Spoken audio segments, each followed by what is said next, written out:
The man who has led the GOP presidential sweepstakes for most of the year is now one step closer to being on the ballot in the first primary state for 2016. And as Donald Trump marks one milestone, his grip on frontrunner status is holding, but no longer outside the margin of error in the latest Fox News poll.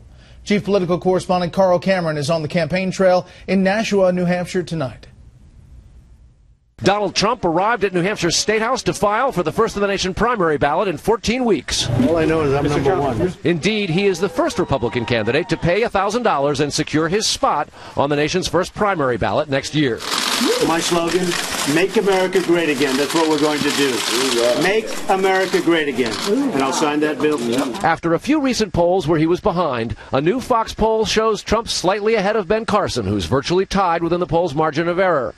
Ted Cruz and Marco Rubio are both surging and tied for third, and Jeb Bush and the rest of the candidates are in single digits. After filing, Trump met with New Hampshire's press corps and escalated his attacks on Rubio, Bush, and in particular, Ben Carson. Ben Carson does not have the aptitude to bring jobs back, does not have the aptitude to deal with China, Japan, Mexico, and any other country you connect. Just doesn't have it. It's not his. Trump's re-raising questions about both Rubio's past personal financial struggles and use of a credit card from the Republican Party of Florida for what some considered lavish expenses when he was the Speaker of the House. Marco Rubio, all you have to do is check on what happened when he was running things with his credit cards, and I'm sure the reporters are going to be doing that. He also announced plans to begin his TV and radio ad blitz with a warning to those attacking him. If they hit me, they will get smacked like they've never got smacked before.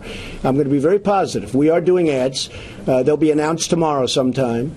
We're starting with radio and we'll go into television. Marco Rubio was also in New Hampshire today and dismissed Trump's claims about his finances and fired back. He always gets weird whenever his poll numbers get a little down. He kind of goes off a little bit. So I guess that's what's happening. We're going to focus on our campaign and we'll pray for Donald that he'll find some peace. After an admittedly poor performance in last week's debate in which he accused Rubio of keeping a 3-day French work week, Bush has since apologized to France and resumed his criticism of Rubio. We caught up with Bush on his Jeb Can Fix It reboot bus tour. I'm thoroughly vetted, and every candidate that aspires to be president will have to go through the exact same thing. So Marco's going to have to explain whatever he's done. I don't even know what it is.